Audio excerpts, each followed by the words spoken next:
the criminal trial that Donald Trump has failed to prevent. This New York hush money trial will begin Monday because Trump has lost every effort to delay it. Today, he attacked the looming trial and mused about the possibility that he could land in jail this year because of it. A reminder that for all the pseudo bluster here, Donald Trump, the defendant, appears to know that going on trial is bad for him. He'll be back in that courtroom. That's an image from when he was last there. He knows what it's like. He knows how out of control it is for him. He knows it's bad for his campaign. Duh. And he knows that a conviction and jail sentence are apparently possible as he muses about getting one. This is the first trial of an ex-president. Like all trials, it begins with jury selection, then opening arguments, and then the witnesses who tell the story to the jury. Remember, it is different than other forums in life. We've all seen trials or versions of them on TV, and as you know, the bulk of it, there can be written evidence. Of course, there's material and documents. There's different ways you present that to a jury, but the bulk of it is witnesses answering questions and the jury listening. And for months, we've had these clues, some of them up on the screen, about who the key witnesses could be. We know Trump aides who have flipped are key to the DA's case, like Michael Cohen. Today, one knowledgeable source tells MSNBC the DA is still likely to call big names we've heard about, like Cohen, Hope Hicks, maybe Stormy Daniels. Those are potential witnesses. There's no formal list yet in a trial that comes out in a formal written manner during the trial, but there is reporting and clues, and we're all together going through it. It's interesting to look at what we know and what we're learning. The people on your screen have, of course, direct contact with Trump. They bring that to the witness stand. If you followed enough Trump controversies, you may remember that one of the ways his team tries to discredit people is by saying they didn't know anything, they weren't there. The word hearsay gets thrown around, sometimes inaccurately. No one on the screen there will be committing any kind of secondhand statement. They all can talk about being in the room where it happened. So those witnesses would make sense, although, again, we won't know until the trial begins. Some of the same reporting suggests other DA witnesses include less famous individuals who are also crucial to telling the jury what really happened. And they are people from the very specific rough and tumble world of New York tabloids, people who ran the National Enquirer at the key time back in 2016. The people on your screen are incredibly vital to whether or not Donald Trump is convicted of a felony and possibly sentenced to prison. So they might not be as famous as some of those other individuals. I'm here to tell you, fame and television time, it ain't all it's cracked up to be. If you're in this New York courtroom, these are three people that are going to matter a ton, and I'm going to get into why right now. David Pecker and Dylan Howard, you see there, basically ran the Enquirer.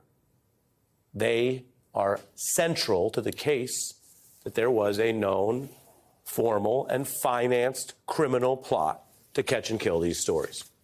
The other name you see there, the other face, Keith Davidson, you may remember, was Stormy Daniels' lawyer at one point. So let's start with the tabloid chief Pecker. He's one of the key people that Cohen's team says will corroborate Michael Cohen's damning story against Trump. And this is a trial. You need corroboration. You need different witnesses. You need all of that. In fact, just last night, Cohen advisor Lanny Davis was previewing that testimony right here.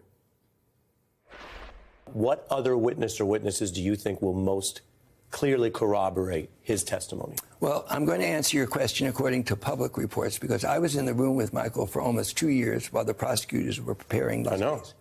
I can tell you that there is another major crime that Michael was forced to plead guilty to, even though he really had nothing to do with it other than papering it.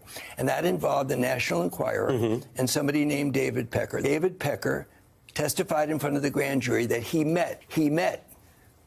Trump met with David Pecker to do a cash and kill scheme where the National Enquirer would pay off anyone coming with bad information about Donald Trump before the election. Reporter Jacob Weisberg was actually one of the first journalists to speak to her in 2016. This was right after the RNC. They discussed her history with Trump. Daniels actually sent this confidentiality agreement to Weisberg, and in a story about how things get to press or not. You're really a great guest. We've called on you before on this. Thanks for being here tonight. Glad to be here, Ari. 7 years later, here we are again. It's amazing. Yeah, and so we went through some of the history as well as some of what we've learned from different witnesses. First, just your thoughts as we prepare for the trial. Well, I think there's a tendency, because this is far from the worst thing Trump's done, to dismiss it as unimportant. But it is important because it was a premeditated cover-up plot to influence the election. And the timing and the context are really important. After the Access Hollywood tape was released, this was a real vulnerability for Trump. And that's why he ended up paying the hush money, and it's why he ended up doing it in the way he did. I think it's going to be a tough conviction for Alvin Bragg to get, because it would be a pretty good defense for Trump if he could convince the jury that he paid this money to save his family embarrassment. That would mean that the falsifying business records wasn't tied to an underlying crime. I don't think that's what happened, but wouldn't that be a defense for him? Yeah, and that kind of defense was part of what worked for another candidate with these types of problems who was not well received at the time, John Edwards. The jury didn't like him, but didn't think that it was a campaign crime. Yeah, in that case, it was a little more complicated because donors had given the money to pay the woman who'd been his mistress, with whom he'd had a child out of wedlock. And it ended up being basically impossible to stick that on him. This is a little different because Michael Cohen's already been convicted of paying this money. The $130,000 was an illegal campaign contribution because it was, pardon the expression, hard money. And it was way, as you said in your intro piece, way over the limit of what anyone, including Donald Trump himself, would be allowed to contribute to his own campaign. And I'll jump in. That's why, again, there's a lot of different players. But I showed the lawyer who'd represented at one point both McDougal and Daniels saying, well, yeah, that we only really saw the money start to pour out in the campaign season, which goes to the DA's theory that's bad for Trump if you can prove it. Briefly, here's a little bit of a new statement from Michael Cohen. When they say to me, well, then why the hell are you doing it? Why are you testifying? Because I am subpoenaed, and I am not going to be the next Peter Navarro. Jacob? Well, Trump is saying you can't trust these sleazy people like Michael Cohen. His lawyer, I mean, it's like the old saw about the definition of chutzpah is someone who murders his parents and then pleads for mercy because he's an orphan. Trump's like, how can you believe these sleazy people? They're totally untrustworthy. They're all the people he surrounded himself with. Hey, everyone. MSNBC has a new and improved app. You'll get real-time alerts and analysis, live blogs, in-depth essays, video highlights, and the best 2024 election coverage. Download the new MSNBC app. Here's how to do it. You tap on the App Store on your phone. You hit search on the bottom right corner. You type in MSNBC. You click on the MSNBC app. You click on Get or the cloud icon and enjoy it.